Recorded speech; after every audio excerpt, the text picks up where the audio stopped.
મિત્રો, સ્વાગત છે તમારું અમારા એક વધુ શાનદાર વિડીયોમાં। આ વિડીયોમાં અમે તમને નોકરી આપનારની મહત્વપૂર્ણ ફરજો વિશે જણાવીશું। જો તમે નોકરી આપનાર છો તો તમે આ વિડીયો ધ્યાનથી જુઓ।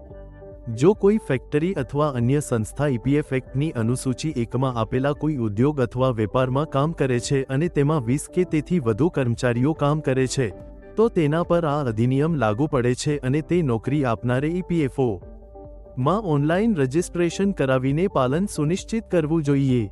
અધિનિયમ આપમેળે લાગુ પડે છે, આ માટે નોકરી આપનારને કોઈ સૂચના આપવાની જરૂર નથી। સૌથી મહત્વપૂર્ણ એ છે કે નોકરી આપનારે એ સુનિશ્ચિત કરે કે તેમની સંસ્થાના તમામ યોગ્ય કર્મચારીઓને પીએફ એકાઉન્ટ નંબર ફાળવવામાં આવે। કરાર આધારિત કે કોન્ટ્રાક્ટ કામદારોના કિસ્સામાં નોકરી આપનારે ખાતરી કરવી જોઈએ કે તેઓ સીધા તમારા દ્વારા અથવા કોન્ટ્રાક્ટર દ્વારા પીએફ હેઠળ કવર કરવામાં આવ્યા હોય।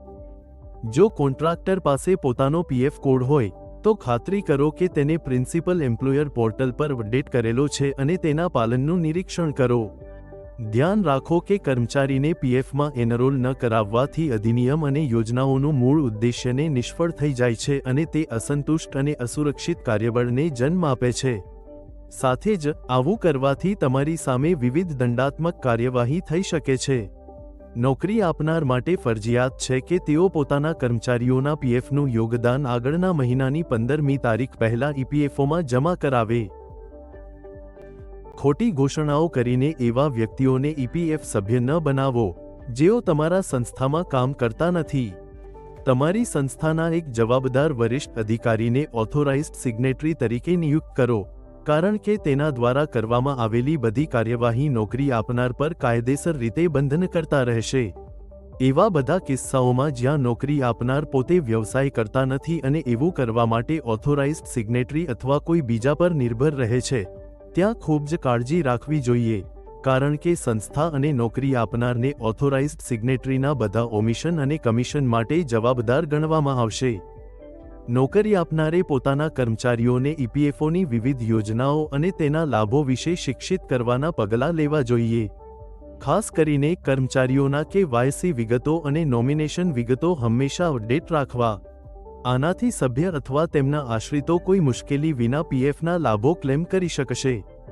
નોકરી આપનાર તેમની સંસ્થાના લોગિન ક્રેડેન્શિયલની ગુપ્તતા જાળવી રાખે અને તેને અનધિકૃત વ્યક્તિઓ સાથે ક્યારેય શેર ન કરે। સભ્યોને જ્યારે પણ જરૂર હોય ઓનલાઈન ક્લેમ દાખલ કરવામાં મદદ કરો। જ્યારે કર્મચારી તમારી સંસ્થામાંથી નોકરી છોડે ત્યારે ટ્રાન્સફર ક્લેમ દાખલ કરવામાં અથવા નિવૃત્તિ પર નોકરી છોડવાની સ્થિતિમાં ફાઇનલ વિડ્રોઅલનો ક્લેમ દાખલ કરવામાં મદદ કરો।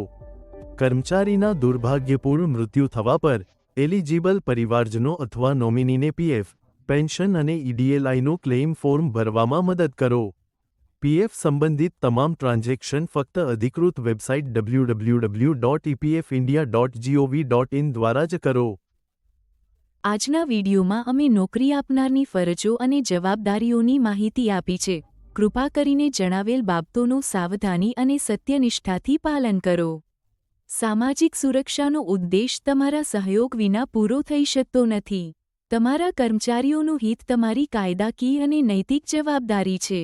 યાદ રાખો, સંતુષ્ટ અને સુરક્ષિત કર્મચારી જ સર્વોત્તમ ઉત્પાદકતા આપી શકે છે।